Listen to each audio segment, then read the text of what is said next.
de publicaciones de la editorial UTLAB, y entonces la invitamos hoy para que comente el libro de Susi, y ya están ahí los libros para que aprovechen a comprarlo y se los firme Susi. Va a ser después un objeto de colección.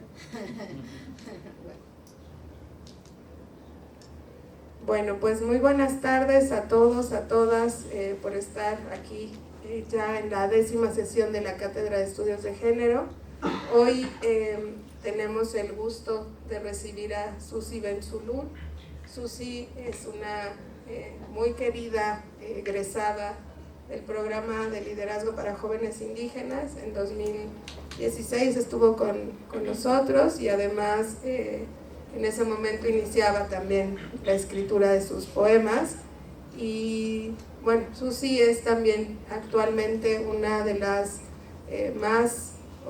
una de varias de las representantes de un movimiento de mujeres escritoras en lenguas originarias. Ella es una mujer tzotzil que trabaja desde la poesía para visibilizar ciertos tipos de violencia, y bueno, al ratito platicaremos cómo también ella desde su posición como mujer tzotzil también trata de visibilizar ciertas violencias que suceden en las comunidades indígenas y que también en ocasiones dejamos de ver, ¿no?, por esta romantización que se hace de los pueblos originarios, y que también es parte de sus luchas feministas, y que también desde ahí quieren tirar el patriarcado que se anida en diversos lugares, ¿no?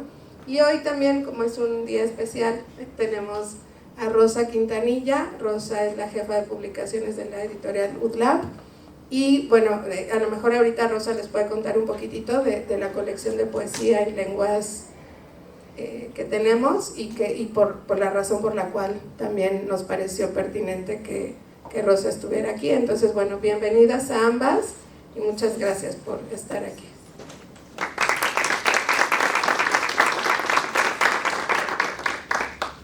Hola, buenas tardes. Me da mucho gusto estar aquí con ustedes para platicar de este poderoso y bello libro de Susi Benzulul, Mujeres Olvidadas. Se trata de una colección bilingüe tzotzil-español de poemas fuertes, llenos de dolor, de presencias que deambulan por los rincones de sus casas como fantasmas, de cuerpos lastimados, heridos, negados, destruidos, de un dolor que no perdona la edad. Sus poemas nos transportan a través de generaciones. Las niñas, mujeres, madres y abuelas que los protagonizan han sido ignoradas, menospreciadas y violentadas. Por siglos, las mujeres hemos sido seres humanos de segundo orden. En un país como México, marcado a hierro por el colonialismo, en el que los pueblos originarios son discriminados, las mujeres indígenas sufren una doble condición de menosprecio, pues son de segunda entre las personas de segunda. Las estadísticas que todos hemos leído y escuchado son aterradoras. En México, 9 de cada 10 mujeres indígenas son económicamente vulnerables, y eso las hace vulnerables en todos los aspectos. Pero las estadísticas, a fuerza de repetición, se convierten simplemente en números, y las mujeres de carne y hueso quedan invisibilizadas. Justamente, el mayor daño que se ha hecho a las mujeres indígenas en México es el de volverlas invisibles. Lo que hace Susi Benzulul a través de su poesía es operar en sentido opuesto, al hacer visibles a todas estas mujeres que sufren en silencio su condición femenina en un mundo desigual que las niega. El libro se divide en 3 partes, que corresponden a los 3 aspectos del ser: el espíritu, almas heridas; la materia, cuerpos y sentimientos despojados; y la mente, voces silenciadas. Conforme avanza la lectura, la violencia que sufren las mujeres que protagonizan cada uno de estos poemas va en aumento. Empieza como una violencia silenciosa, cotidiana, que condena a las mujeres a los trabajos del hogar y del campo, los cuales deben soportar sin quejarse. Y termina en su expresión más extrema, el feminicidio. Hay un dolor que se acumula y se calla, se ignora y se ahoga hasta que acaba por ahogar a las propias mujeres. Los poemas no conceden tregua. Las mujeres no encuentran un interlocutor para hablar de su propio dolor ni siquiera con otras mujeres. Incluso las propias madres muestran oídos sordos. Y las agresiones no vienen solo de afuera. Las peores, las más dolorosas, son las que ejercen los hombres del núcleo familiar. El padre y los hermanos disponen de los cuerpos de niñas y mujeres. Así, los hombres de la familia, que debieran formar un círculo de seguridad en medio de un entorno hostil y violento, se convierten en agresores, despojando a las mujeres de sus cuerpos, ultrajándolas, tomándolas por la fuerza.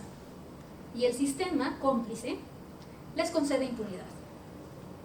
Quizás los poemas más difíciles de leer de esta colección son aquellos en los que las protagonistas son niñas, cuya infancia es arrebatada por la violencia. Una violencia que envenena no solo el cuerpo, sino también el alma. Una violencia de la que no se puede hablar, porque nadie quiere escuchar sobre el tema. Ni siquiera, como he dicho, las propias madres. Una violencia que poco a poco va pudriendo en vida a las mujeres que la sufren. Podredumbre es un concepto que aparece constantemente en los poemas.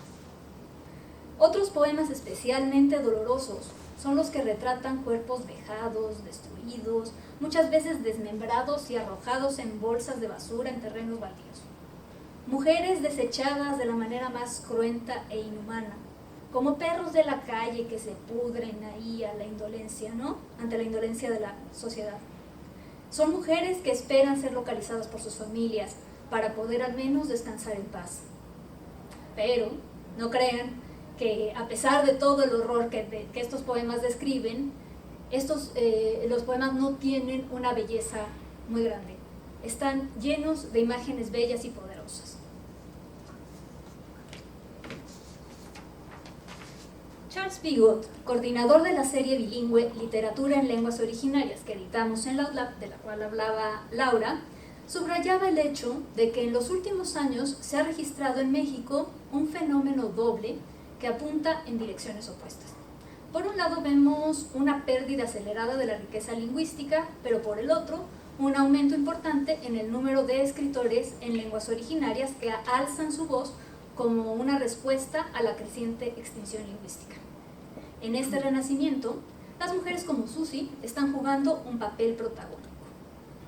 Gracias a la publicación de esta serie, que he tenido la oportunidad de leer y conocer a autoras como Irma Pineda, que es una escritora zapoteca y gestora cultural, quien fue la voz de los pueblos indígenas de Latinoamérica y el Caribe en el Foro Permanente sobre Cuestiones Indígenas de la ONU entre 2020 y 2022. O Cruz Alejandra Lucas Juárez, una joven poeta y cuentista totonaca que escribe con un enorme compromiso y una gran claridad y belleza. Al leerlas y al platicar con ellas, pude ver cosas que eran invisibles para mí. Ellas se dieron cuenta de que sus lenguas también pueden contar y empezaron a usarlas.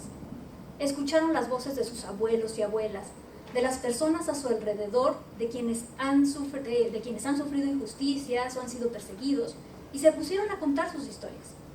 De esta manera, se fueron convirtiendo en voces que cuentan en este México que las había negado por tanto tiempo. Poco a poco comenzaron a hacerse visibles. En sus palabras se ven reflejadas sus comunidades y buscan que sus comunidades puedan a su vez leerse en ellas, pero al mismo tiempo están abiertas a establecer un diálogo constructivo con aquellos que no hablan ni conocen sus lenguas. Vivimos en un país plurilingüístico y es nuestro derecho conocernos y leernos, me dijo Cruz. Quizá al leerlas, los otros mexicanos, los monolingües como yo, podamos identificarnos, redescubrirnos y reinventarnos. Estas mujeres poetas como Susi, Irma o Cruz no solo están conectadas con sus comunidades, sino con el mundo.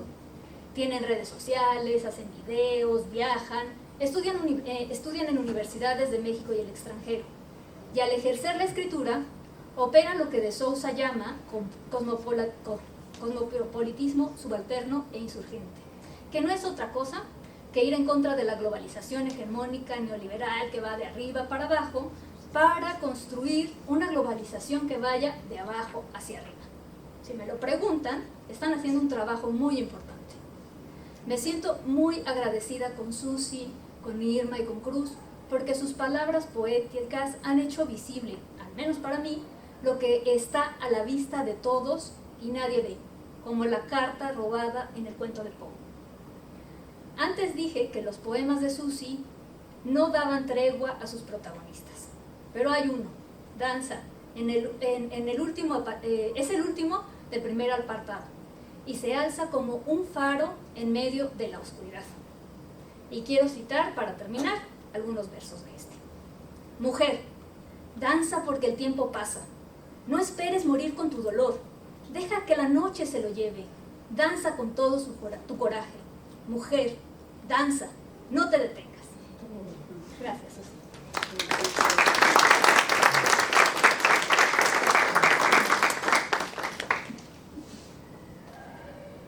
Bueno, Susi, si quieres, podrías leer un poema y luego hacemos unas preguntas que tengo para ti, para que te escuchen, y así te aprovechamos. Sí.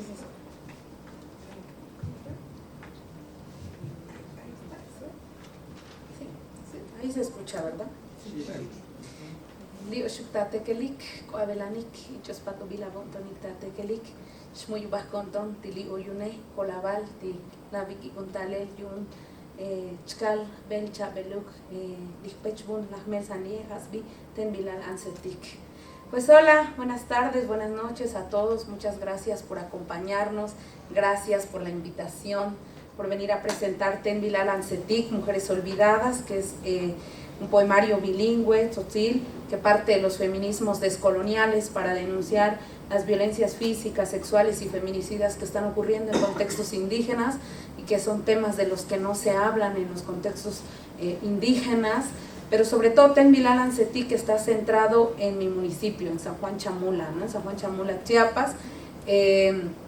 Este libro es un libro poderoso de denuncia, ¿no? Para denunciar a este sistema machista, patriarcal en el que vivimos las mujeres y que por muchos siglos se ha silenciado nuestras voces, ¿no? No se nos ha permitido hablar y mucho menos escribir. La escritura es algo impensable para las mujeres indígenas porque el acceso a la educación es muy difícil, ¿no? Entonces tu lugar es otro, tu lugar es el espacio privado, entonces no puedes ir a la escuela, ¿no? Por ende, ser mujer indígena, tienes que estar en la casa, cuidando los borregos, haciendo otras actividades que supuestamente te corresponden, ¿no? Entonces, pues Ten Bilal Ansetik va contracorriente, va a denunciar estas violencias físicas y sexuales, y ya como bien platicaba la compañera, pues es un libro que va contra esta colonialidad del lenguaje también, porque al escribirse en tzotzil es un acto revolucionario también, ¿no? Es un acto para decir, aquí están las lenguas indígenas, existen 68 lenguas indígenas en México, tenemos más de 364 variantes dialectales, y no se le da el valor necesario porque vivimos en un México racista, clasista, ¿no? Que considera el español como único idioma, ¿no? Sin embargo, hay una gran diversidad de lenguas e idiomas en este México, entonces es también posicionarse y decir contra esta colonialidad del lenguaje, ¿no? Y aparte de eso, pues se fusiona, ¿no? Con los feminismos descoloniales para denunciar, ¿no? Estas violencias que están ocurriendo y que son violencias que se normalizan, que se naturalizan en nuestros contextos. ¿Por qué? Porque se naturalizan a través de estas normas comunitarias que tenemos en nuestro pueblo, porque nos han enseñado desde pequeñas que esto es así, que tiene que ser así, que es parte de la cosmovisión, que es parte de la ancestralidad. Sin embargo, detrás de todo estas normas comunitarias que hay, las mujeres están viviendo mucha violencia, ¿no? Y que para nosotras es muy difícil identificar estas violencias, porque creces desde niña creyendo que es parte de tu cosmovisión, que es parte de las normas comunitarias que hay, ¿no? Entonces es como ir haciendo un proceso, ¿no? Ir reconociendo qué es la violencia, ¿no? Y yo pude identificar estos temas de la violencia hasta que entré a la maestría en feminismos y pude darme cuenta que esto era una violencia, porque yo no lo miraba. Yo en la licenciatura estudié lengua y cultura para aprender a escribir, a leer y a traducir en tzotzil, en mi idioma, porque eso también se nos negó en la primaria, porque el único idioma con el que nos enseñan es el español y no hay más. Entonces también hay una violencia, ¿no? Y un racismo que nos vivimos desde que ingresamos a los centros educativos. Entonces, cuando yo ingreso a la maestría, me doy cuenta de que esto es una violencia y empiezo a cuestionar a este sistema patriarcal, ¿no? Y empiezo a posicionarme desde los feminismos y a decir, hay que denunciar, no podemos quedarnos calladas y hay que hablar de estos temas, ¿no? Y también, pues, sacar de estos esencialismos a los pueblos indígenas, porque ahí se cree que todo es bonito, que tienen una ancestralidad, que tienen una cosmovisión, pero no se ve el otro lado, ¿no? Y estas violencias que denuncio en Tenbilalancetic vienen por parte de los compañeros del pueblo de San Juan Chamula. Aparte la violencia que nos vivimos en la ciudad, que es como el racismo, el clasismo, la violencia sexual también, pero esta misma violencia está siendo ejercida por nuestros papás, por nuestros tíos, por nuestros hermanos, por personas de la comunidad, ¿no? Y estas son cosas de las que no se hablan porque se esencializa a los pueblos indígenas y ahí se cree que todo es bonito y que todo está bien y que no ocurre nada, ¿no? Entonces es un poquito el ejercicio que hice con Tenbilalancetic y pues son historias, ¿no? De niñas, de mujeres víctimas de estas violencias que ya les conté ahora, y que parto de mi propia experiencia como mujer maya tzotzil, del racismo que yo me viví, de la violencia física, de la violencia sexual a la que yo me enfrenté. Entonces, como un acto de liberación, un acto de denunciar estas situaciones que yo viví, después de que identifiqué las violencias mías, pude darme cuenta de las violencias que también vieron mis abuelas, mis ancestras, ¿no?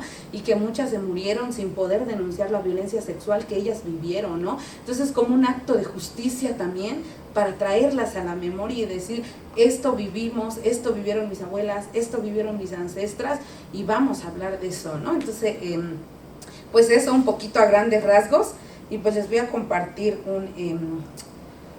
pues un poema, ¿no? Primero en tzotzil y ya luego en español. Kunime tahkeh tabonton lihbokole kunime yu'un tahkan mushachayun tabonton yu'un tahkan lihlo ile te oyuk tabonton na hoja yorail siktik tuktik siuk bokoltik yayihemik lihchuleltikei na oh tilalumsha tahsa ele li oyun tayalobaltik kun chilah las hipikun batel yayihem lihbektale schiu tuchilan mil hwaichtak tas yayihes sat lisike chnoh tabokoli lihchulele lasokes bikun lihtse imole la yutzintaikun unime hna oh ti oyo tabokolile hna oh chabokita lihlajele Taja mi chabai tikusichkal bote, mi tashkota bonton lihlo ile, kun chilah bate lihbektale, tajmeyo taslak hebal hik ontonal kunime. Madre mía, en tu corazón intento arraigar mis recuerdos para que nunca me olvides y mi historia reverdezca desde tu memoria. Sé que son tiempos de otoño, estamos solas, con el alma resquebrajada.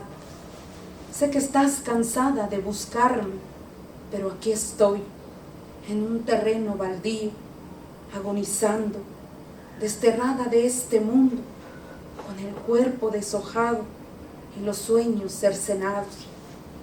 El frío lastima mi rostro, el miedo llena mi alma, me truncaron la alegría. Madre mía, sé que ahora estás derrumbada, sé que llorarás mi muerte y me pregunto si escucharás mi ruego, si mi voz retoñará en tu corazón. Mi cuerpo sigue agonizando y en mis últimos suspiros yo te abrazo, madre mía. Gracias.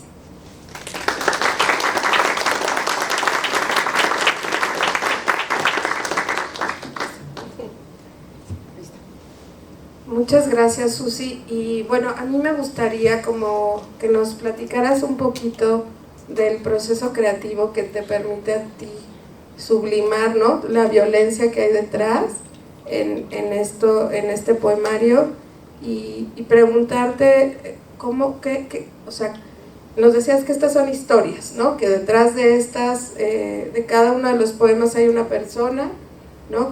A la cual tú puedes ponerle nombre y seguramente recuerdas, ¿no? Quién era, cómo era. Susi hace acompañamiento también en casos de violencia a niñas tzotziles en San Cristóbal de las Casas, ¿verdad? Que como decía Rosa, ¿no? Es de las cosas más, o sea, como más terribles, pues, ¿no? Porque son niñas. Y entonces, ¿cómo haces tú, Susi, para que todo este dolor, ¿no? Que estás visto y que has ido viendo y que tú misma, ¿no? has sentido, ¿qué se tiene que hacer? ¿Qué has hecho para poder crear a partir del dolor y usarlo además como un acto de denuncia, pues, ¿no? Pues yo creo que es muy difícil, ¿no? Crear a partir del dolor. Sin embargo, yo creo que eran ya muchas historias, ¿no? Como ya Laura dice, me ha tocado acompañar a niñas víctimas de violencia sexual y creo que ha sido mucho dolor, ¿no? Y llega un momento en que te desbordas y que a mí la poesía me salvó, o sea, a mí la poesía me dio la oportunidad de liberarme, fue una manera de catarsis, ¿no?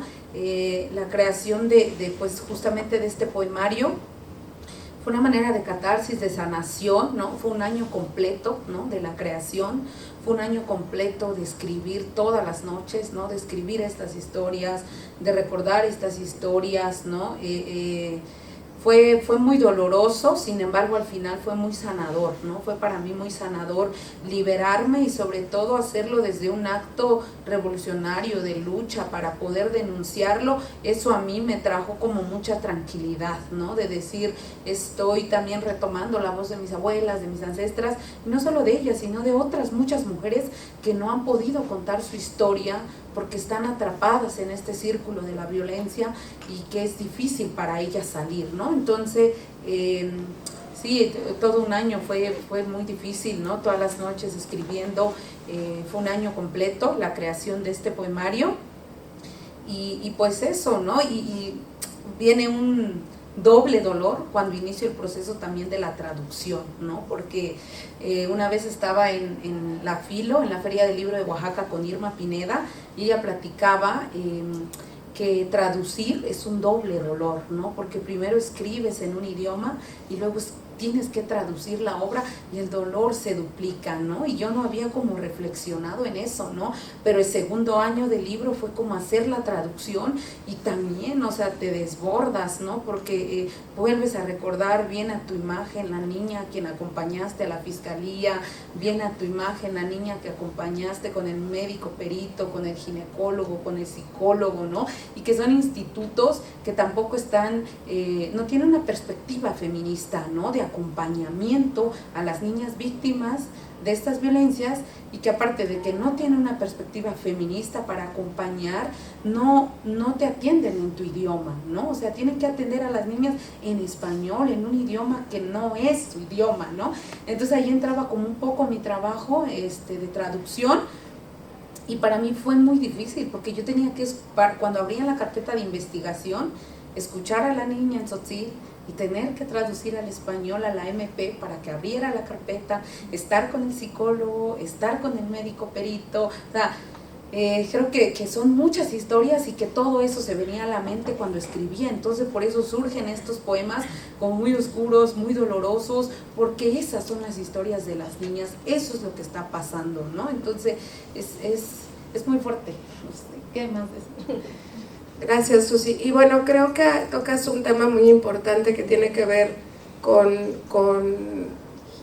el papel de muchas mujeres y que hemos visto en el programa de jóvenes indígenas, que muchas de ustedes han tenido, incluso siendo muy niñas, ¿no?, que hacer traducciones e interpretaciones a otras mujeres de sus comunidades o que migran.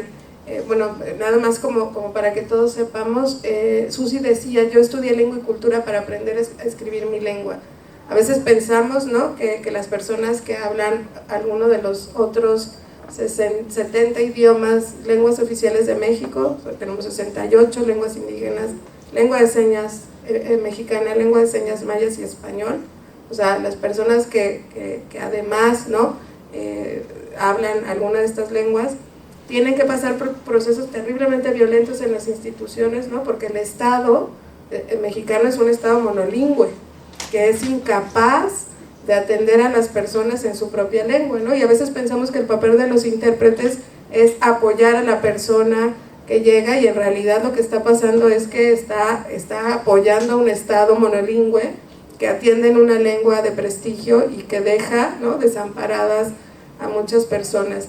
Y justo cuando poetas, ¿no?, o escritoras como Susi o como otras y otros compañeros se alfabetizan en su propia lengua, también hacen otro ejercicio, ¿no?, de poder leer su lengua, poderla escribir, y hay como muchos cosas enredándose.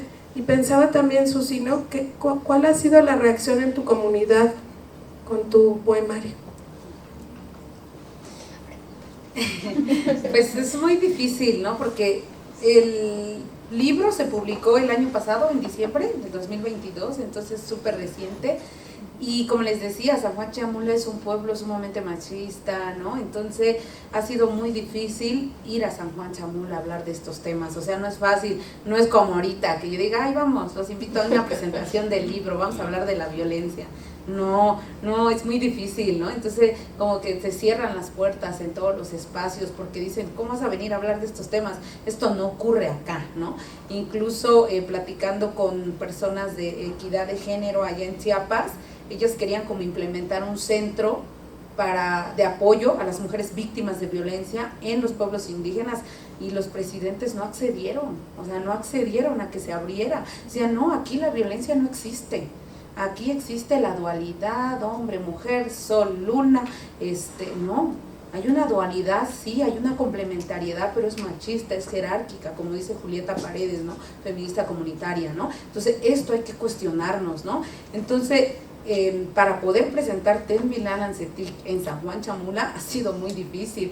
Yo he tenido la oportunidad de ir ya 2 veces a 2 covachs de San Juan Chamula, pero porque los docentes no son de la comunidad, son docentes mestizos, ¿no?, que vienen de las ciudades y que ellos están dando clases en los covachs y dicen, no, pues es que queremos que toquen estos temas acá, ¿no?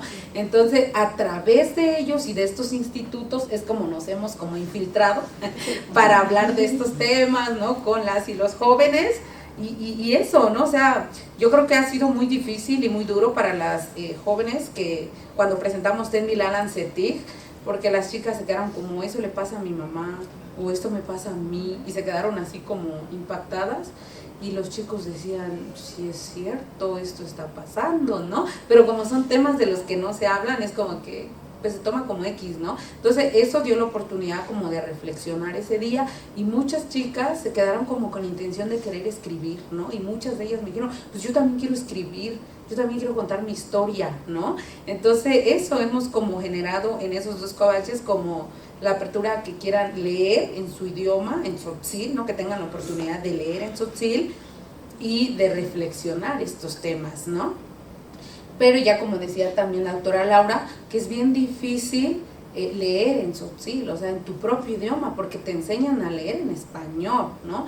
Entonces, cuando yo empecé a escribir en tzotzil, en mi primer taller de literatura, fue bien difícil porque nos dijeron, pues lean. Y yo dije, ¿pero qué es esto? Yo no, o sea, no podía leer ni en mi propio idioma, en el tzotzil. Yo desconocía que tenía un alfabeto, una morfología, una sintaxis, o sea, de verdad que fue bien difícil, y eso fue ya estando en la universidad. Entonces es como otra barrera a la que nos enfrentamos cuando queremos incursionar en el mundo de la literatura, no saber ni escribir, ni leer y ni traducir, ¿no? Entonces la licenciatura pues a mí me ayudó como a aprender todo esto, pero es una barrera. Entonces con los chicos del COVAX yo hice el ejercicio como de que vamos a aprender a leer, y les enseñé como el alfabeto, y decían, ¿a poco tiene alfabeto? ¿No? O sea, es que son cosas que no aprendemos, ¿no? Hasta que tú quieras por tu convicción decir, yo quiero aprender a escribir mi idioma, quiero aprender a leerlo, ¿no? Entonces como con eso empezamos también a fomentar un poco el idioma tzotzil. Pero sí, entonces volviendo un poco a la pregunta, pues es muy difícil, ¿no? Tener estos espacios para ir a hablar de la violencia como que si fuera algo normal y decir, vamos a presentar un libro. No, o sea, ha sido como muy difícil. Bueno, y antes de que leas otro poema, Susi, ¿Qué ha hecho el feminismo por ti? ¿Qué hizo por ti? ¿Qué está haciendo? Híjole, pues yo creo que ha transformado no solo mi vida, sino la vida también de mi mamá, de mis abuelas, de mis hermanas, de las compañeras con las que yo he estado cerca, porque entrando a los feminismos yo me pude dar cuenta, como les decía hace rato, que es una violencia, que es la violencia psicológica, que es impensable, ¿no? O sea, si la violencia sexual decimos, o sea, mi abuela decía, pues es que es la vida que me tocó, decía mi abuela, ¿no?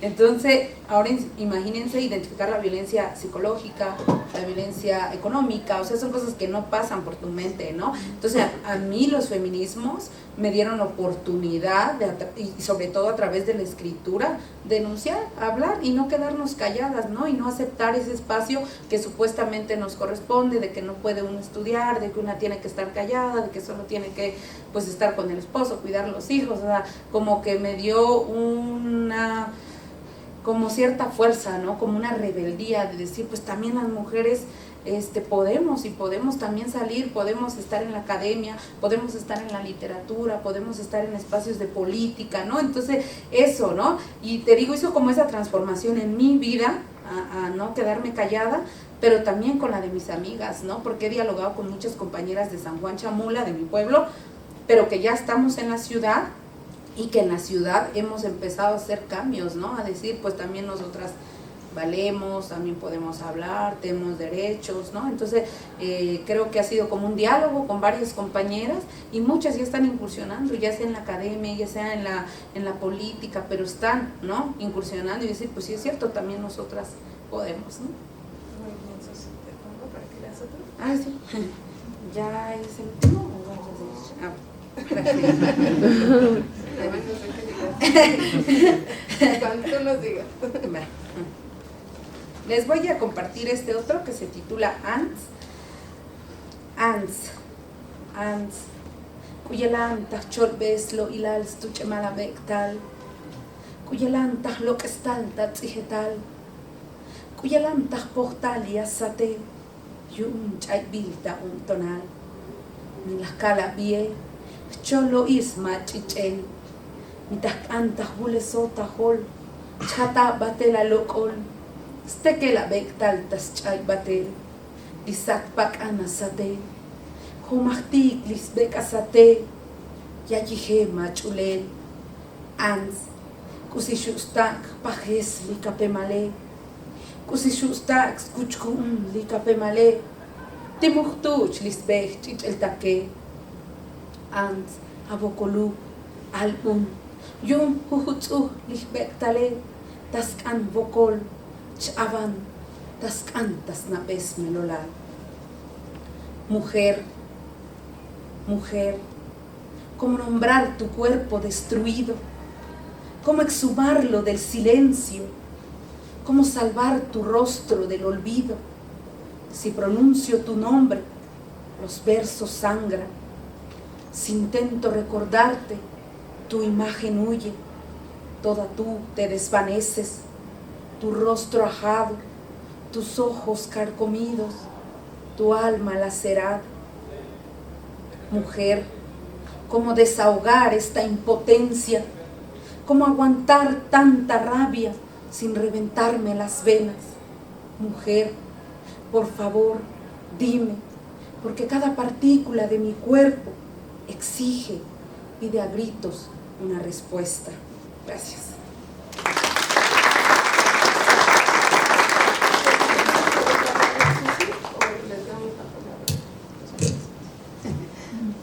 Pues solo quería preguntarte si el hacer todo esto hace que te consideren una rareza en la comunidad, si te excluye de alguna manera de tu grupo social. Sí, pues justamente, ¿no? Porque son temas de los que no deberíamos de hablar y que deberíamos de estar calladas. Entonces sí, ¿no? Ha sido como muy difícil, incluso dentro de los escritores en lenguas indígenas en Chiapas, yo me viví mucha represión, ¿no? Entonces me vi como en los talleres de literatura, como sabemos la literatura siempre ha sido súper androcéntrica, y pues cuando iba yo a tallerear mis poemas, pues era como que pues puro vato, ¿no? Y decían, pues llevaba uno de estos poemas, ¿no? De un feminicidio, por ejemplo, ¿no? Y decían así como que se centraban en el tema, ¿no? Y decían, no, ¿por qué hablas de eso? O sea, ni siquiera revisaban como que la metáfora o la imagen, o sea, eso lo dejaban a un lado, o sea, no querían ni hacer correcciones, decían, para empezar, el tema del que estás hablando, cámbialo, ¿no? O sea, sí, primero, ¿no? Y yo le decía, ¿por qué? Eso es lo que yo quiero escribir, ¿no? Y entonces, pues un compañero, ¿no? Que nunca me voy a olvidar, me dice, ¿por qué no escribes de las mujeres bordadoras? ¿Por qué no escribes de las mujeres tejedoras? ¿Por qué no escribes de las mujeres en el fogón? De las mujeres que pastorean. ¿Por qué tienes que escribir de estos temas? Me decía, ¿no? Entonces, eso siempre ha pasado. O sea, ¿por qué tienes que tocar esos temas? Eso de que el papá con la hija, ¿eso qué? Es parte de la sexualidad, ¿saben? Entonces, yo me dije así como, estás mal, ¿no?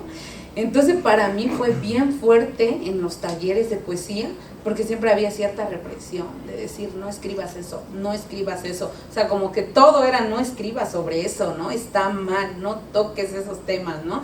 Entonces ha sido ir contracorriente, ¿no? Y todos así como un bicho raro, ¿no? De decir, estás mal, niña, haz otra cosa, ¿no? Entonces siempre ha sido así, desde decirme no. Pero pues es un acto político, ¿no? Y me he posicionado desde un acto político, desde la rebeldía, desde los feminismos descoloniales, y pues eso, ¿no? La lucha sigue, y aunque me digan que no escriba de eso, o sea, la verdad que a mí me gustaría dejar de escribir de estos temas, que deje de pasar estos temas. Yo ya no quiero escribir otro libro sobre esto, ya no quiero, ¿no? Entonces es como un llamado a que basta de esta violencia, ¿no? Además, esos eran los temas de la poesía para las mujeres, ¿no? El siglo XIX las mujeres leían poesía y escribían poesía sobre los árboles y las mariposas y qué lindo el amor, ¿no? Pero no escribían lo que en realidad estaban sintiendo, ¿no? Esto es lo verdaderamente revolucionario de lo que están haciendo ustedes.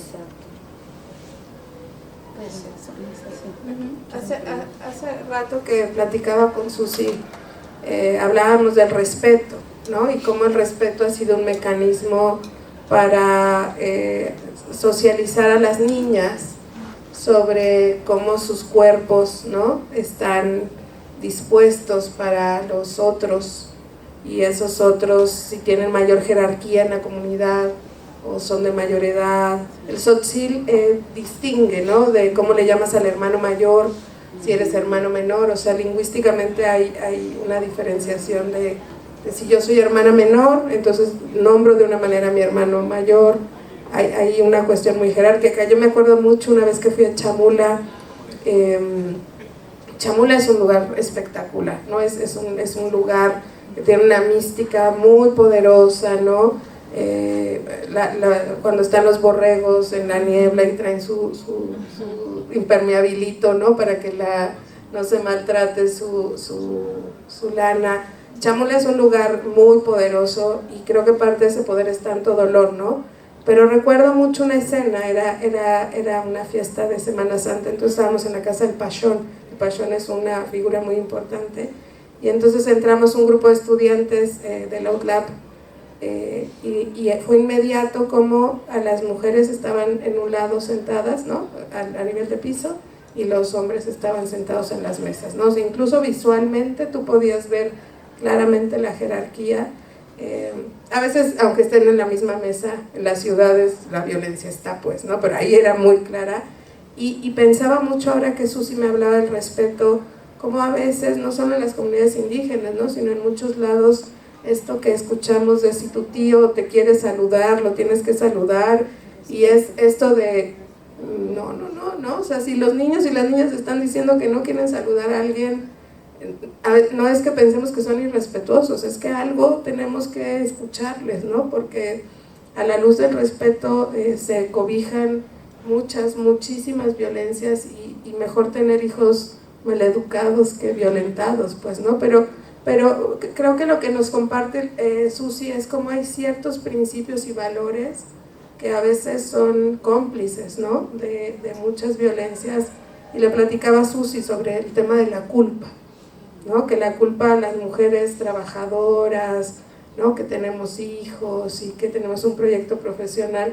es la carga que te ponen y que son estas violencias súper sutiles y entonces, ¿no? Vienen los reclamos y a veces, ¿no? Ustedes como estudiantes también pensar, ¿no? ¿Cuántas veces le he reclamado a mi mamá que no está? ¿Y por qué no está? ¿No? O sea, ¿qué está haciendo? O sea, y a veces simplemente está llevando el dinero a la casa, pues, ¿no? Entonces, no sé, Susi, cómo he escuchado a varias feministas comunitarias, decoloniales, decir que su agenda feminista no está precisamente en primera instancia en los derechos sexuales y reproductivos, sino en sus propias comunidades, ¿no? Cuestionando los sistemas normativos desde donde ellas habitan y que la agenda de los derechos sexuales y reproductivos a veces no es la que necesitan atender de primera instancia porque hay un montón de cosas antes. ¿Qué piensas del orden, digamos, de las agendas? Sí, pues yo creo que desde cada contexto es diferente, ¿no? Como la lucha, entonces por eso justamente surgen como los feminismos comunitarios con Julieta Paredes, Lorena Capnal, ¿no? Todas estas compañeras de Bolivia que son aymaras y que empiezan a denunciar como esta violencia dentro de sus territorios, ¿no? Entonces la lucha es otra, por ejemplo, desde los feminismos más del centro, es como la ley del aborto, pensemos, ¿no? Que es algo que se está exigiendo, ¿no? Y que también estamos como, si queremos que la ley se apruebe, pero en nuestros territorios hay otros temas, ¿no? Estamos buscando otras luchas, ¿no? Como las empresas extractivistas que llegan a los territorios y que está causando pues muerte de la naturaleza, ¿no? Entonces es como más... hay otros temas, hay otra violencia que se está viviendo en nuestras comunidades y que partimos de ahí, ¿no? Y que sí, yo siento que la lucha del territorio, que es mucho dentro de los feminismos comunitarios y que ahora ya se está empezando también a hablar de la violencia, ¿no? Que es algo que se está denunciando, ¿no? Que también hay que hablar de la violencia y que muchas otras compañeras también hablan del rescate, ¿no? de la lengua, de las lenguas indígenas, ¿no? Que se está como en desaparición, que se está olvidando, ¿no? Y pues eso, son otros temas, son otras luchas. Yo sé que los movimientos feministas por algo surgen, que son varios, ¿no? Que tenemos varios feminismos, no solo hay un feminismo, hay muchos, porque cada una tiene una lucha distinta, ¿no? Entonces, pienso en eso, ¿no? Yo en San Juan Chamula, posicionarme desde los feminismos comunitarios, pues es hablar de las violencias, ¿no? Porque a mí me importa más como la vida de las niñas, de las mujeres que están siendo víctimas de violencia y de feminicidio incluso, porque hay muchas compañeras que se están viviendo feminicidio y que no están dentro de las cifras. O sea, se habla de que en México, no sé, hay 9 feminicidios al día, no sé cuánto ahora, 11, ¿no? 11 feminicidios. Pero sin contar a las comunidades indígenas, o sea, no se está contando a las compañeras, ¿no? Y lo peor de todo es que queda impune, porque se resuelve a través de las normas del pueblo, ¿no? Entonces, mucho peor. Entonces yo siento que es otra la lucha desde estos feminismos a la lucha que se tiene en el centro, ¿no? Que ha de ser también otras, ¿no? Como la ley del aborto, ¿no? Por ejemplo.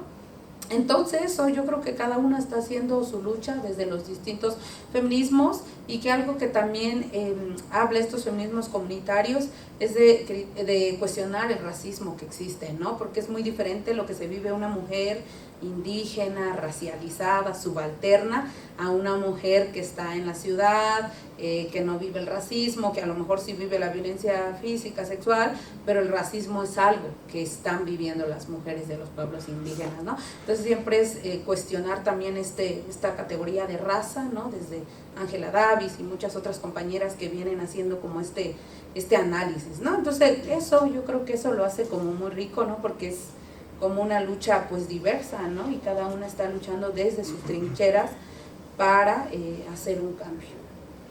Yo tengo una última pregunta. Vayan pensando en sus preguntas.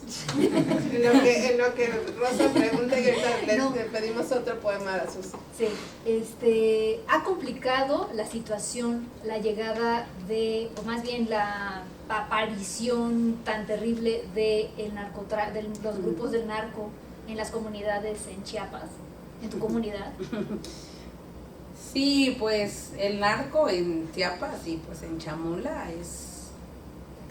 Pues sí, es algo que que ha estado, pero que ahora ya es más visible. O sea, en realidad siempre ha existido y que ha estado como muy oculto, pero que el narco está como ahí infiltrado y que eso también perpetúa más violencia hacia las mujeres, ¿no? Y no solo eso, pensando también un poquito en el narcotráfico, en lo de la etnoporno, no sé si han escuchado también, y que han salido como mucha violencia hacia el cuerpo de las mujeres, como decir, como desde el morbo, videos de compañeras del pueblo, ¿no? Y que yo supongo que ha sido, es como una red, ¿no? Y que no se ha descubierto en San Juan Chamula, o que no se está haciendo investigación, o sea, si ni siquiera hablamos de la violencia sexual, mucho menos de la pornografía, ¿no? De estos temas que están ocurriendo y de la violencia sobre los cuerpos de las compañeras, ¿no? Entonces, el narco está pues muy presente, ¿no? En San Juan Chamula, y que pues yo creo que siempre ha estado, ¿no? Incluso platicábamos en la mañana sobre la novela del escritor Miquel Ruiz, que es de mi pueblo, de San Juan Chamula, y que él en su libro La ira de los murciélagos, es una novela, habla también de esta cuestión del narco, ¿no? Y sale de estos esencialismos indígenas, de decir que el indígena es bueno, que no hace nada malo, ¿no? Sino que te muestra la situación del narcotráfico en San Juan Chamula, y que sí ocurre, pero que en nuestra mente idealizamos y creemos que el indígena es bueno y que no hace nada, ¿no? Cuando también puede ser un asesino, puede ser un narcotraficante, un violador, ¿no? Entonces, eso yo creo que es muy fuerte, y que eso está como cayendo sobre los cuerpos de las niñas y de las mujeres, que aunque no se vea tan notable, pero sí, ¿no? O sea, como que está perpetuando estas prácticas machistas también, ¿no? Dentro de la comunidad. Pues eso. Sí. Bueno, aprovechando que Susi mencionó a Miquel Ruiz, vamos a hacerle un comercial a la novela de Miquel. A Miquel también lo presentamos en la UCLAP.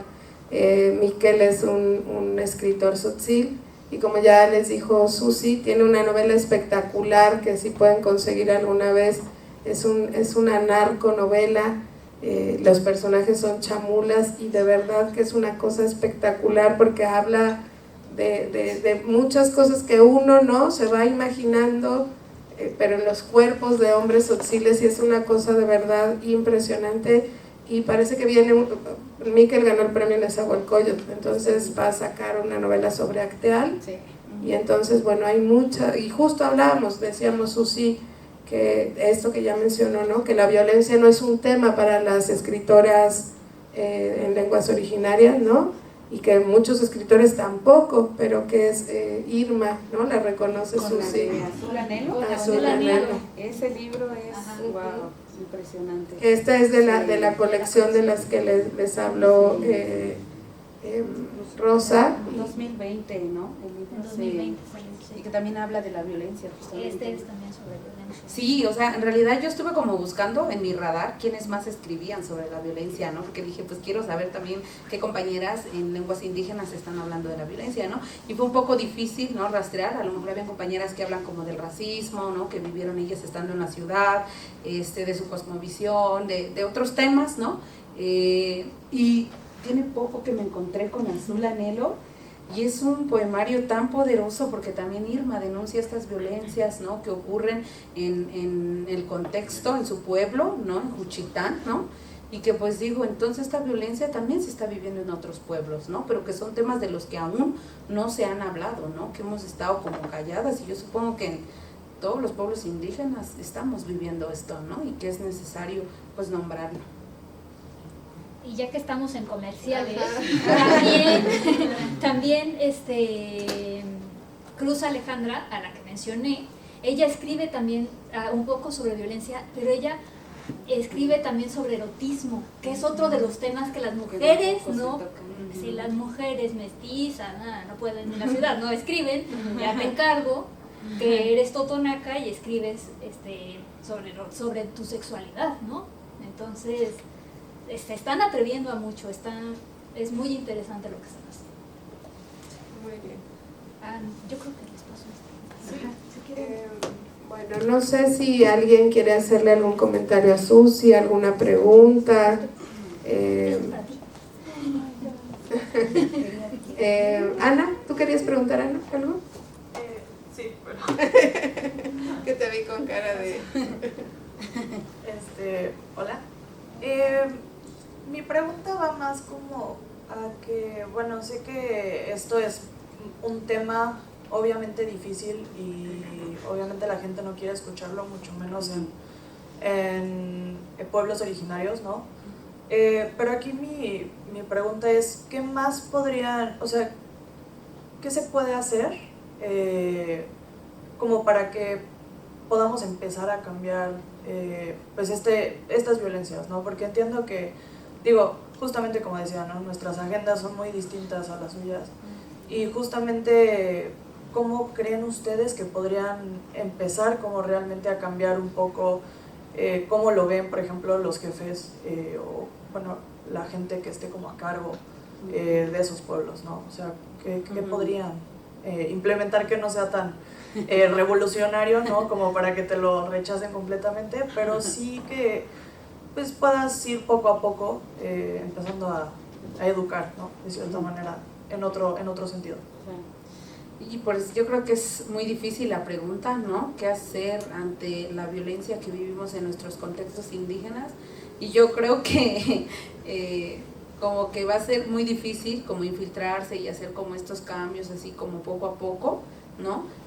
Creo mucho en las revoluciones, ¿no? Desde el movimiento del EZLN en Chiapas y con las mujeres que lucharon y que hicieron la primera ley revolucionaria en 1994, donde denunciaron estas violencias, ¿no? Y son 10 demandas que están en la ley revolucionaria y que siento que hasta no hacer una revolución tan grande y tan fuerte va a haber un cambio grande, porque a partir del 94 se reconocieron a los pueblos indígenas de Chiapas, nos dieron acceso a la educación, muchas compañeras se salieron de sus comunidades, migraron y son líderes en San Cristóbal, o sea, como que siento que tiene que haber un cambio tan fuerte, tan contundente, una revolución que pueda hacer un cambio en realidad, porque lo hemos intentado, ¿no? Muchas compañeras hemos intentado, unas desde la política, otras desde la escritura, desde la academia, desde el arte, pero ha sido muy difícil, ¿no? Ha sido como muy frenado este trabajo, ¿no?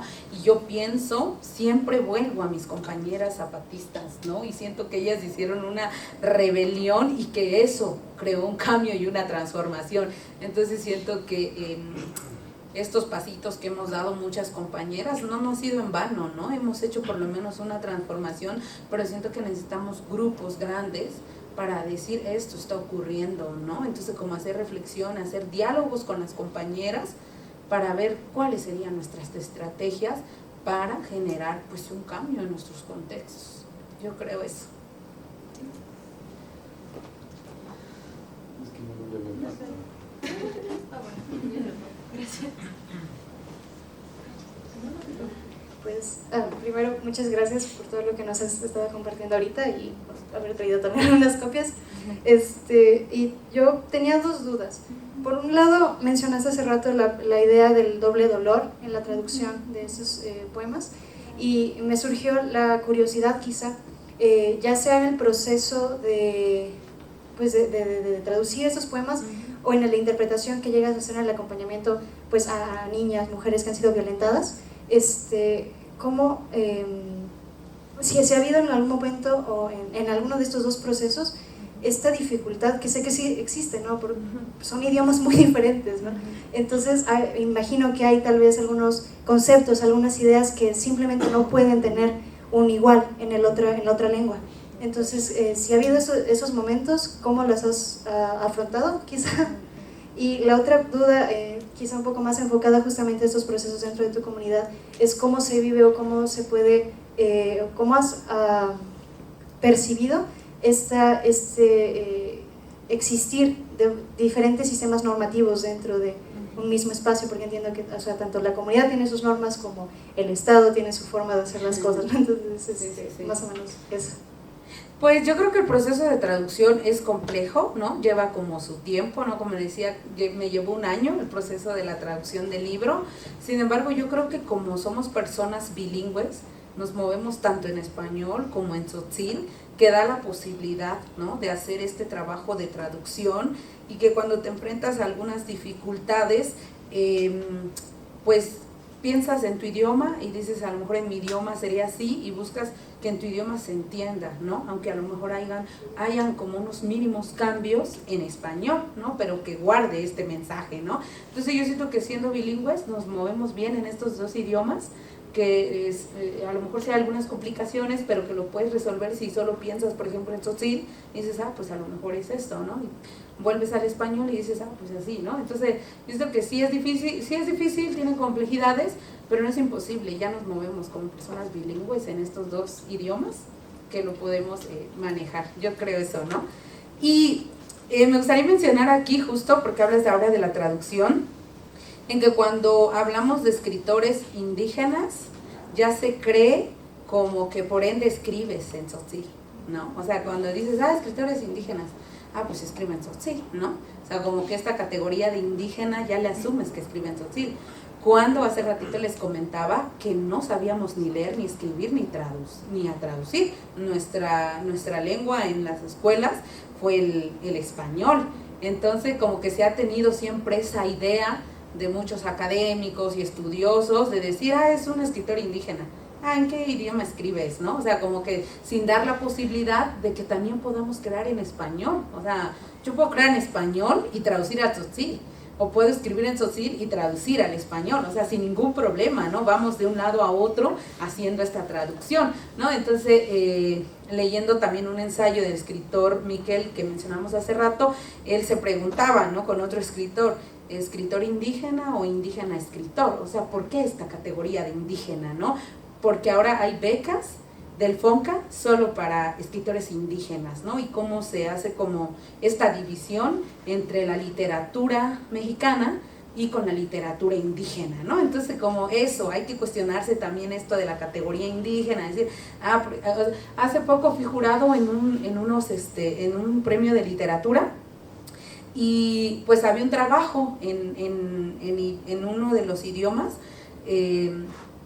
y decían, es que las juradas compartían, es que yo creo que debería de ir en otra convocatoria, que se les abra otra convocatoria a los poetas en lenguas indígenas, porque se cree, y es este racismo otra vez de decir que no podemos estar dentro del mundo de la literatura mexicana, ¿no? Entonces yo dije, no, es que al contrario, hasta tiene más peso porque es una obra bilingüe y está haciendo la traducción el propio escritor, ¿no?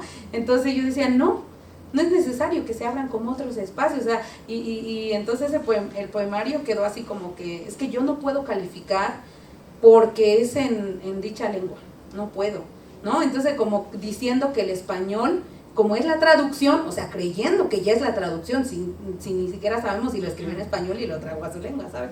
Entonces era como que, no, es que yo no puedo calificar porque la obra está escrita en esa lengua y el español es su traducción, entonces no puedo calificarlo, o sea, como ni de querer calificar la obra, ¿no? Entonces, pues pensaba eso un poquito ahora que preguntabas en la traducción, como que sí dije, voy a mencionar esto.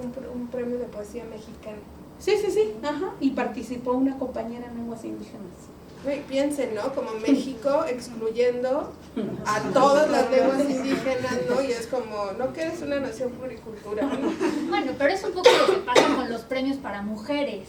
O sea, a mí me parece también que es excluyente hacer un premio en el que solo pueden participar mujeres. Como si las mujeres no fueran tan buenas escritoras como los hombres y las tuvieran que poner en un nichito aparte para que las juzguen como mujeres. No, y si fueran mujeres trans, entonces dijeran, no, bueno, es que no pueden ser porque no tienen más testosterona en el cerebro. Eres un escritor, ¿no? Una escritora, da lo mismo, escribes. Sí, exacto. Bueno, pues eso, ¿no? Y pensando un poquito en tu segunda pregunta, pues sí, en el pueblo de San Juan Chamula pues hay ciertas normas comunitarias, ¿no? Y que de ahí nos basamos y que ahí no entra como la policía o este sistema de ley y los abogados como existe en la ciudad, ¿no? Eso es impensable, ¿no? Si ocurre algo, lo tiene que arreglar el agente municipal. Y bajo los criterios que ellos tengan, lo van a resolver. O sea, no es como que, sí, pues un abogado, un psicólogo, un médico perito, no. O sea, es como que son las normas y así se va pues hacer justicia, ¿no? Entonces, pues para mí no existe la justicia dentro de nuestros pueblos indígenas, porque ahorita pienso en el último feminicidio que tuvimos en San Juan Chamula, que es una compañera que se llama Pascuala, y que su esposo fue su esposo, ¿no? El asesino. Entonces, la comunidad solo hizo como unas prácticas como dentro de la comunidad de que él la entierre, de que él cave su tumba, o sea, como que esa es como la justicia que pueden hacer, ¿no? A ver, cava la tumba porque tú la mataste. O sea, ¿sabes? Son cosas que nada más se hacen dentro de la comunidad y que no es como que así se tiene que ir a la cárcel y lo mandemos a la cárcel y que venga la policía y que venga a levantar una denuncia. No, o sea, se queda así, ¿no? Entonces, no hay apertura a que entren estas leyes, ¿no? Dentro de la comunidad, que tampoco sé si sea como buena idea que también entren, o sea, es que pues como hay ciertas normas, más bien yo creo que se debería, hay jueces de paz también en las comunidades indígenas, y que eso es lo que se ha exigido con el fiscal, porque nosotros hemos ido a la Fiscalía General de Chiapas a exigir que a los jueces de paz pues se les capacite a ellos, ¿no? Que se les capacite y que puedan ellos pues tomar estos casos, pero desde cierta perspectiva, ¿no? O sea, retomando varios puntos, ¿no? Entonces yo creo que es un tema muy, muy difícil aún. Entonces, bueno, primero que nada, gracias, o sea, por leernos también en tu idioma y creo que también en español, resultando también de lo que acabas de decir, que ha sido como una exigencia y ha sido como algo que se te ha exigido en lugares muy violentos. Mi pregunta va porque hace tiempo en pandemia tomé un curso de cine hecho por mujeres indígenas y justo hablaban sobre esta parte de que en México se tiene esta idea, y me recordó mucho a lo que dijiste de que cuando se habla con los hombres del lugar se dicen como no, todo está bien, no, todos somos así y como que aquí no hay violencia. Creo que eso se refleja mucho en México más de lo que pensamos, y no hablo como a las mujeres nada más, sino en específico como a las mujeres indígenas y personas indígenas. Creo que tenemos, y yo lo he escuchado de mis papás, tíos y así, que es como, pues que todos somos indígenas, ¿no? Y esta idea de, pues que no, o sea, ¿cómo vamos a hacer a un lado a nuestras personas? Porque nosotros también somos indígenas. Y creo que eso es un gran problema, porque hace como un borrado de lo que está sucediendo. Y es así como, creo que muchas veces esta justificación de violencia y de tomar este papel de, pues yo también soy indígena, ¿no? Claro. Quisiera saber también cómo te sientes al respecto de eso, tu opinión más que nada, porque siento que es algo que muy pocas veces se aborda, precisamente porque creo que la situación se puede poner muy drástica, sí, con toda la razón, pero sí creo que al menos en este ambiente me gustaría escuchar tu opinión. Sí, sí. Pues yo creo que ahorita está mucho, ¿no? Como de moda el ser indígena, ¿no? Y ahorita todo el mundo quiere decir que es indígena, ¿no? Y en Chiapas pasa mucho, ¿no? Y sobre todo dentro de los partidos políticos, que muchas compañeras ya usurpan la identidad indígena para ocupar estos espacios políticos, porque ahorita dentro de los partidos ya hay como cuota de género, cuota indígena, cuota joven, ¿no? Entonces ahora muchas están como diciendo, ay, yo soy indígena, mi tatarabuelo era ñañú, ¿no? O mi no sé qué, ¿no? Entonces ha sido como solo para usar, ¿no? Para usar y para estar en estos espacios políticos, ¿no? Y yo creo que eso no... Pues yo creo que está muy, pues una situación muy triste, ¿no? Porque como tú dices, borra, ¿no? Invisibiliza a la otra, al otro, que en realidad ha sido indígena y que se ha vivido el racismo en carne propia, que se ha vivido la violencia, esta violencia estructural, esta violencia machista que hay. Entonces, borra, deja a un lado, ¿no? Porque las que se están nombrando ahorita indígenas y que quieren espacios políticos, pues son compañeras que nunca vivieron a lo mejor en una comunidad, que no saben una lengua indígena, que no se viven el racismo, porque no son mujeres racializadas, ¿no? Entonces, ¿cómo asumes una categoría de indígena cuando no has vivido todo lo que vivieron las demás compañeras, ¿no? Entonces yo creo que es muy fuerte, ¿no? yo creo que es necesario cuestionarlo, ¿no? Cuestionarlo siempre con las compañeras y recordarles, pues, ¿no? ¿Qué implicaría el ser el indígena, ¿no? Cómo lo hemos vivido en carne propia nosotras, para que no cualquiera venga a decir, pues yo soy indígena por querer ocupar un espacio público, ¿no? Y todo por estas cuotas, ¿no? Hasta allá hay como un indigenistómetro, ¿cómo se le dice? Como decir como decir quién es más indígena, ¿no? El que hable una lengua, el que me ponga mi ropa me hace indígena. O sea, yo podría escribir solo en español, no ponerme mi traje y sigo siendo maya tzotzil, ¿sabes? Pero como que se ha esencializado mucho otra vez decir, tiene que ponerse su ropa, tiene que hablar un idioma, ¿no? Cuando, por ejemplo, pienso en mis hermanitas, ellas ya no hablan el tzotzil. ¿Por qué? Porque se vivieron mucho racismo, ¿no? También estando en la ciudad, y ellas negaron también, ¿no? Y mi mamá nos decía, pues mejor vamos a aprender el español, porque si hablan tzotzil les va a ir tan mal como a mí, porque mi mamá en la primaria vivió mucho racismo. Entonces ella nos decía, no, mejor vamos a hablar español, porque si hablan tzotzil las van a discriminar, ya no van a querer ir a la escuela, ¿no? Entonces mis dos hermanitas ya no quisieron hablar, ¿no? Entonces ahora están en procesos de reflexión, ¿no? De decir, pues sí, soy tzotzil. Es difícil, ¿no? Porque es ir contra ti mismo y decir, es que sí soy tzotzil, pero me discrimina, ¿no? O sea, es un proceso difícil, y que luego siempre, por ejemplo, mis hermanitas lo entienden, pero no lo hablan. Y a mí siempre me molesta mucho como estos memes de que, como mi perrito, no sé si han visto como esos memes que salen como, yo entiendo, pero no hablo. O sea, pero no te estás dando cuenta que detrás de eso hay un racismo y una violencia, un racismo lingüístico, una violencia estructural, que por algo dejaron de hablar su idioma, ¿no? Entonces no es porque ellas hayan querido dejar de hablarlo porque sí, es porque hubo un hecho en su vida que les hizo dejar a un lado, ¿no? Entonces hay que ser como más críticos, ¿no? Y solo como decir, pues no hablan, ¿no? Yo creo que es, de fondo hay mucho, y hay mucho que reflexionar. Sí.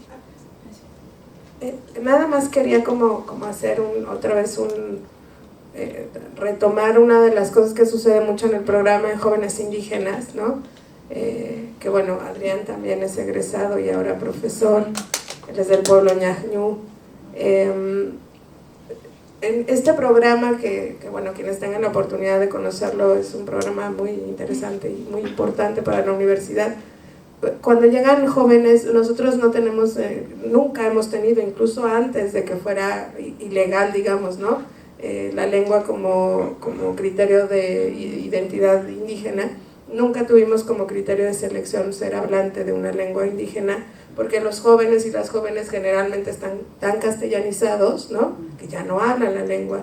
Y en muchos de los momentos de discusiones, ¿qué vamos a hacer para revitalizar las lenguas indígenas? Y casi siempre es, bueno, hagamos nidos de lengua, programas con jóvenes, y siempre hay que meter freno de mano, ¿no? Y decir, oigan, ¿y si vamos a hacer un taller contra el racismo lingüístico entre hablantes de español, ¿no? Porque ahí es donde se necesita meter la cuña, ¿no? O sea, muchas veces les digo, es que muchos jóvenes no hablan su lengua como un acto de amor. Y justo Susi lo está diciendo, no es tu mamá que te dice, híjole, no, mejor no, porque si sales a la calle te va a ir tan mal como a mí. Y entonces mejor desactivamos el criterio que te va a hacer vulnerable afuera y mejor habla español, ¿no? Pero siempre pensamos, ¿no? Como que hacia adentro de las propias comunidades es donde sucede, pero ese racismo viene desde fuera. Y siempre tenemos que pensar, Cholula es un gran ejemplo de un pueblo castellanizado, ¿no? O sea, Cholula es un pueblo indígena, castellanizadísimo y gentrificado. Pero si ustedes van a San Juan Chamula y ven el sistema de cargos de San Juan Chamula, y van a Cholula y ven el sistema de cargos, es idéntico, ¿no? Es igual de poderoso, igual de fuerte socialmente. Pero ¿qué pasó en Cholula? Pues que la castellanización fue muy, muy poderosa, y en el volcán y en todos lados. Entonces la pregunta es justo eso, el español es una lengua indígena. Y entonces nadie le debería exigir a Susi, ni a ninguna poetisa, ni a ningún escritor que fuera bilingüe, por ejemplo, ¿no? Porque el español es una lengua donde también se anidan los criterios lingüísticos, ¿no? Las formas de vida, las nociones, pero es como muy importante que a veces somos sujetos que violentamos y nos burlamos y tal, ¿no? Pero ahí está el ejercicio también, como la pregunta de Ana, ¿no? ¿Qué podemos hacer? Bueno, pensar cómo violentamos, ¿no? Cómo jugamos. El otro día me contaba una persona que hay un jueves de racismo, ¿no? Hay en los chats, cosas así, ¿no? Y entonces que ese día está permitido hacer comentarios racistas, ¿no? Entonces dices, bueno, y yo le decía, ¿y qué pasa, no? Bueno, pues ese día nadie sanciona nada. Y es bueno, es que es ese día y todos, ¿no? O sea, y es como entonces, creo que ese tipo de cosas es las que deberíamos empezar a no permitir que sucedan en nuestro entorno y empezar a cuestionarlas porque violentan a otras personas, ¿no? No es chistoso porque la persona a la que están poniendo como juego, ¿no? Pues es un ser humano, pues, ¿no? Nada más quería como recordar lo del español. Ah. Y estaban ahí. Gracias. Y bueno, muchas gracias por compartirnos tu obra y tus poemas. Realmente es algo admirable. Pero bueno, mi pregunta era que, bueno, creo que dentro del trabajo público en el país, luego hay mucho conflicto entre, pues, crear circunstancias para terminar con costumbres con orígenes, pues, machistas, ¿no? En comunidades indígenas, dígase, pues, leyes, por ejemplo, ¿no? Como para revertir esta situación, obviamente, pues, las leyes basadas en procesos, ¿no? En ciudades céntricas del país, y entre respetar la cosmovisión de los pueblos indígenas y sus derechos de autodeterminación. O sea, he observado que muchos funcionarios públicos, como en diferentes estados del país, se refugian como su inacción o su silencio bajo la premisa de, es que son sus derechos de autodeterminación, como de, o sea, en qué momento nosotros como personas ajenas a las comunidades indígenas, pues se pueden intervenir en estas costumbres que, pues, como me imagino tu libro retrata, pues puede causar tanto daño. Gracias. Sí, pues es lo que decíamos hace rato. Yo creo que es un poco complejo, difícil, ¿no? ¿Cómo vamos a hacer para lograr la justicia de estos casos dentro de la comunidad?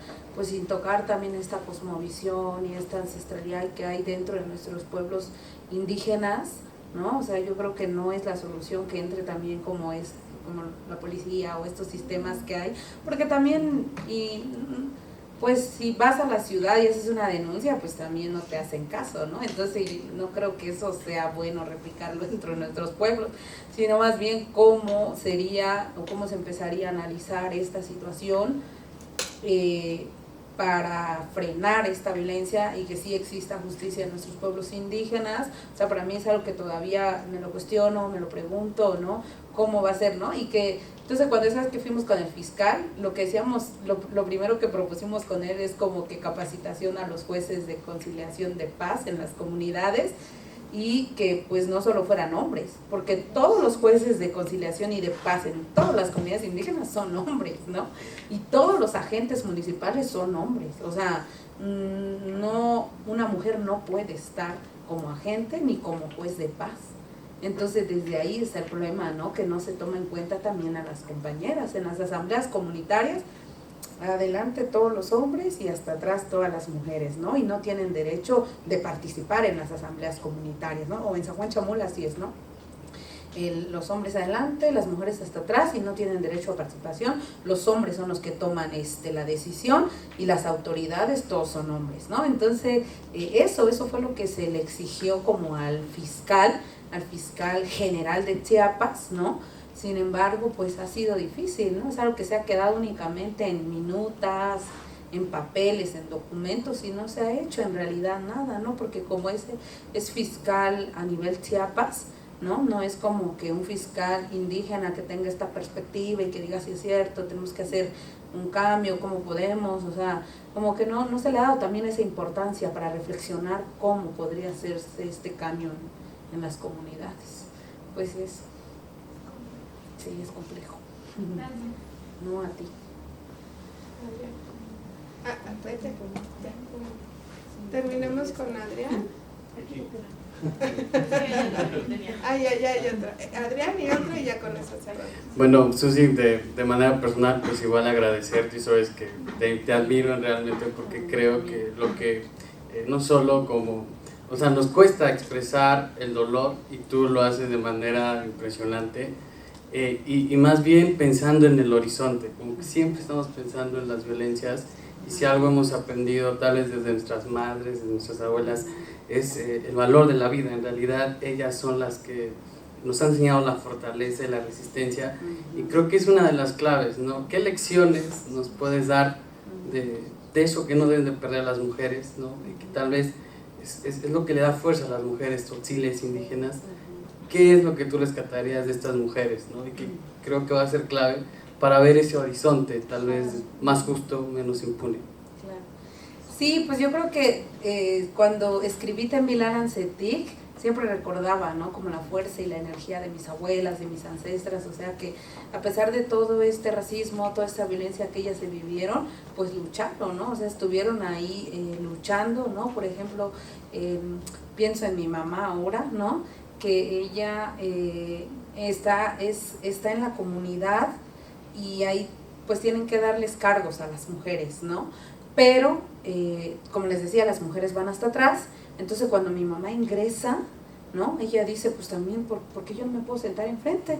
Y entonces como recordar eso a mí me ayuda mucho a tener fortaleza, porque va mi mamá y se sienta así enfrente, y todos los hombres la quedan viendo así como, ¿y tú qué haces acá? ¿Tu lugar es allá atrás? Y ella, no, yo también puedo sentarme acá, y alza la mano y opina y se mete en la asamblea comunitaria, ¿no? Entonces recordar esa fuerza y esa rebeldía, y no solo mi mamá, hay otras compañeras que también están haciendo esta lucha en sus contextos indígenas, y que entonces mi mamá llamó a las demás compañeras, oigan, vénganse, nos sentemos aquí adelante, ¿no?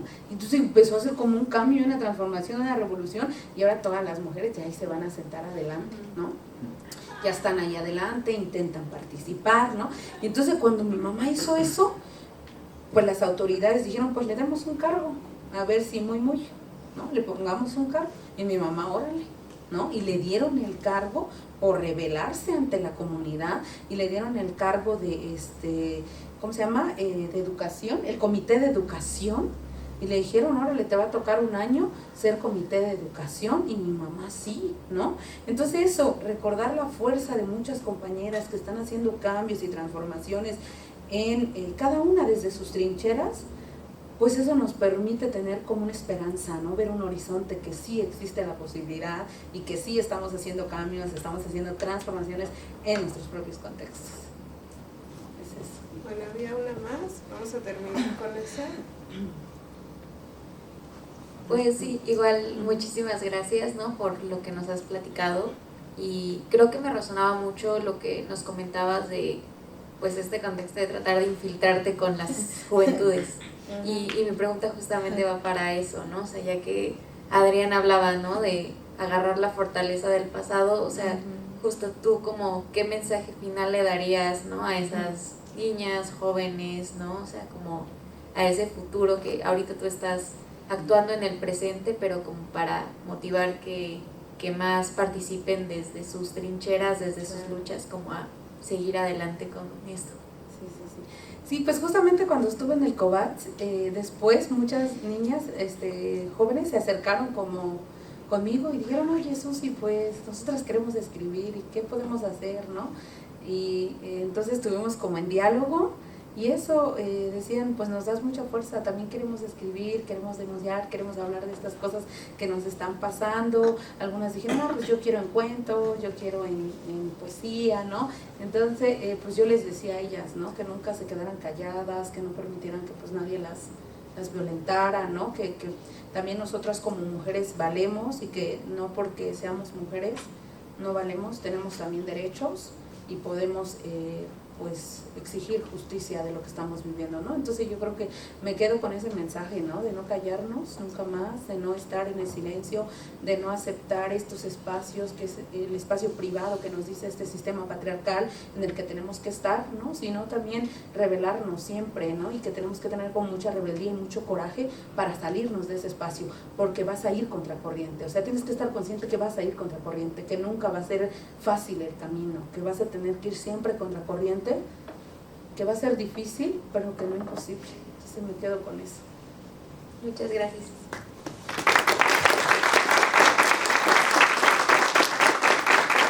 Jesús, sí, muchísimas gracias. Sabes que la UDLAP es tu casa, que te queremos mucho, que nos da mucho gusto verte en 7 años, haber crecido tanto de aquella jovencita latosa que hacía travesuras en el colegio y ser ahora la poeta tan importante que eres. Te agradecemos mucho también que con tanto cariño siempre aceptes volver, ¿no?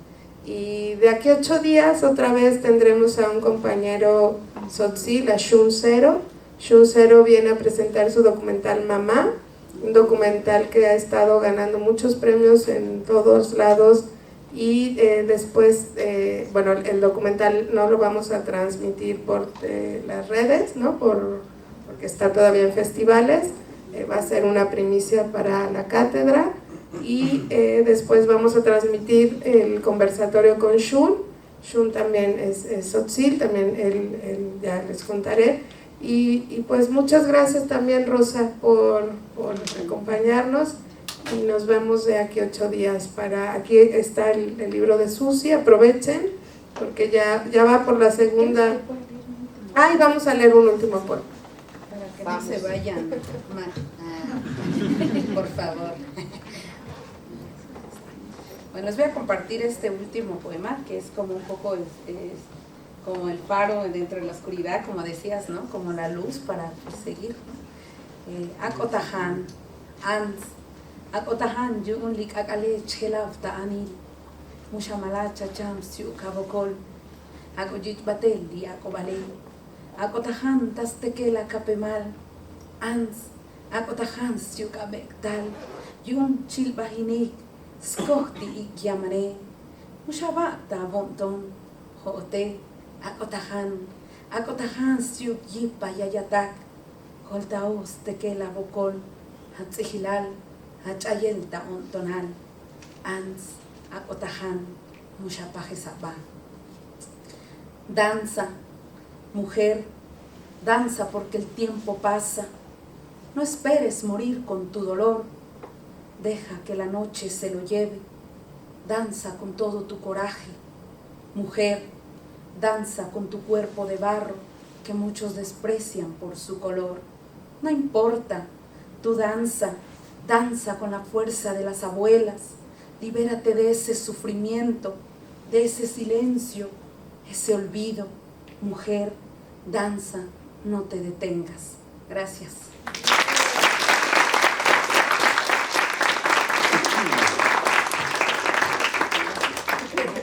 Bueno, pues muchas gracias. El libro va a estar aquí y también para quienes nos están viendo en las redes, en el Fondo de Cultura Económica, y Susi seguirá presentándolo y esperemos pronto volverte a tener, Susi. Muchas gracias. Gracias.